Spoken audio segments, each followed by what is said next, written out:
Method precision can be proved with the help of repeatability and the reproducibility.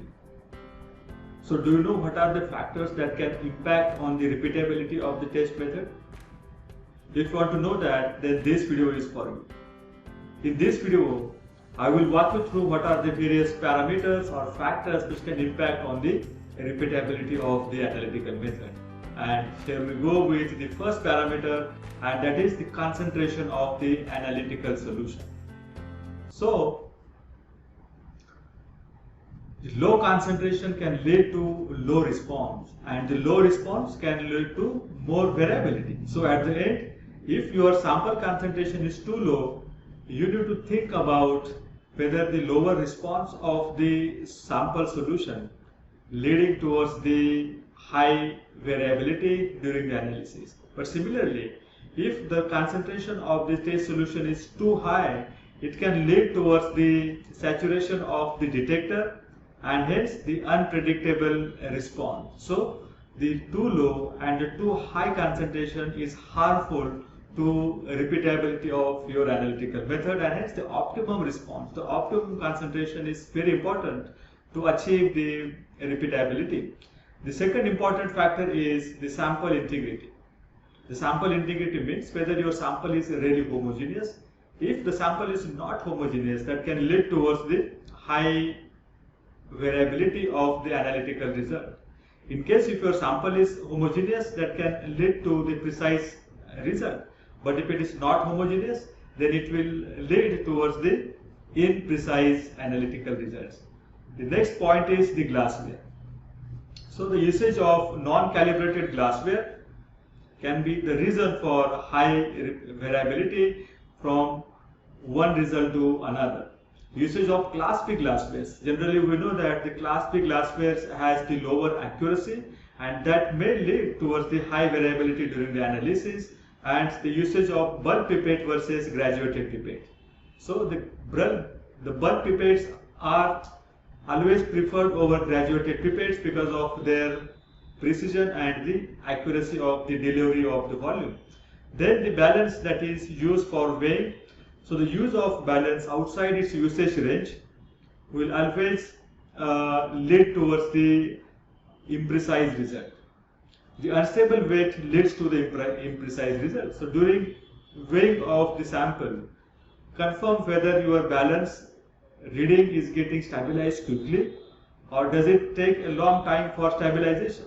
The longer the time it takes for stabilization, that indicates that your balance is not properly maintained or it is not properly installed. The sample matrix effect. So the sample matrix effect, such as interference from the placebo, that can lead towards the imprecise result. And we never know that the response of placebo can vary from one sample to another sample, and that will lead to the imprecise or higher variation during the analytical result. The poor extraction can lead to the unpredictable result. If your sample matrix is very strong and if your analyte is not able to get extracted out of the sample matrix, you never know whether you are quantifying the sample precisely at every time, and that can lead towards the imprecise or unpredictable result. And the next point is the dilution. Now, too many dilutions or too low volume. It is very important for you to understand what is the practicable set of dilutions. I generally prefer one stock solution of the sample, further one another pipetting and the dilution. That's it. That must be the ideal situation. Or if there is no dilution at all, that's good, great to have such kind of sample preparation. But don't make multiple dilutions into a same sample preparation process, because that will further add imprecise result, or that will further add the error of during the quantification.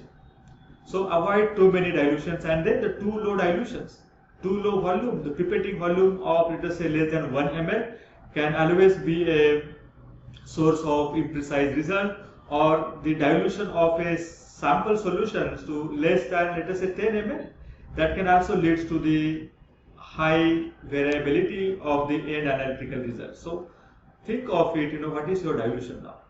How many number of dilutions and what is the volume of dilution? The next point is the filter paper. See, unsaturated filter paper leads towards the unprecise results or imprecise results. As we know that the filter paper itself can absorb or adsorb the analyte onto its surface, and if the filter paper is not properly saturated, you will get inconsistent analytical results. So make sure what is the saturation volume of the filter paper. The next point is the interference from the filter paper. Whether something is leaching out of the filter paper, and if it is interfering with the quantification of analyte, you will always have high variable analytical results. So make sure that your filter paper is properly saturated and it is not interfering with the peak of interest or the analyte. The next point is solution stability. If your solution is not stable into the given diluent, you will end up getting the decreased response when the sample solution is injected after certain time points, and this will add a variability into the analytical result. So make sure that what is the solution stability. Then the instrument itself can also add variability during the analysis. If the instrument is out of calibration, if the instrument doesn't meet the calibration requirement, and if you use that instrument for analysis, you never know that whether the results are even accurate and the precise. The usage of instrument outside its operating range. Just think, if your column oven, as per the manufacturer's recommendation, is, let us say, from room temperature to 40 degrees Celsius, but if you use the same instrument to attain a column temperature of 60 degrees Celsius, it may not be possible to attain the 60 degrees Celsius column temperature very precisely and accurately, and that can further lead to the variation into the analytical result. The background noise and baseline fluctuation. What is the background noise? That always adds the variation into the analytical result.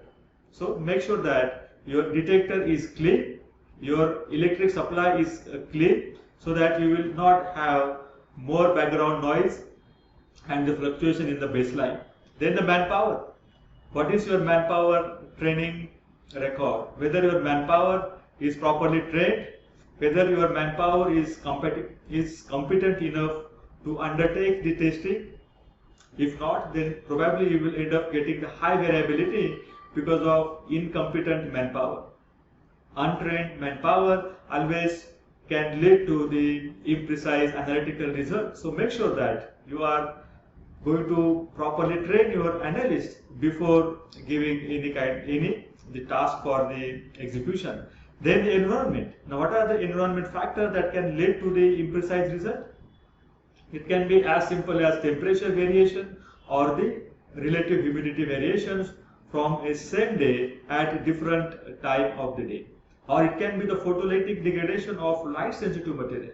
So confirm and understand whether your sample solution is stable under the light, and if it is not, probably you will end up getting the photolytic degradation, and then that will further lead to the inconsistent analytical result. And then the mechanical disturbance, whether your balance is properly installed. Is there any mechanical disturbance during the weighing of the sample? Is there your instrument is installed into area where there is a lot of mechanical disturbance, and because of that your baseline is getting fluctuated, you are getting a lot of noise during the analysis. So these mechanical disturbances can lead towards the inconsistent analytical result. So all these factors, all these factors are equally important and must be looked into during investigation of failure of the precision of the analytical method. So I hope you must have got an overview of what are the factors you must consider as a part of your investigation of repeatability failure, and you must take the appropriate corrective actions and preventive actions to avoid the reoccurrence or the occurrence. So thank you very much for watching this video, and I will meet you soon in another video. Thank you and bye-bye.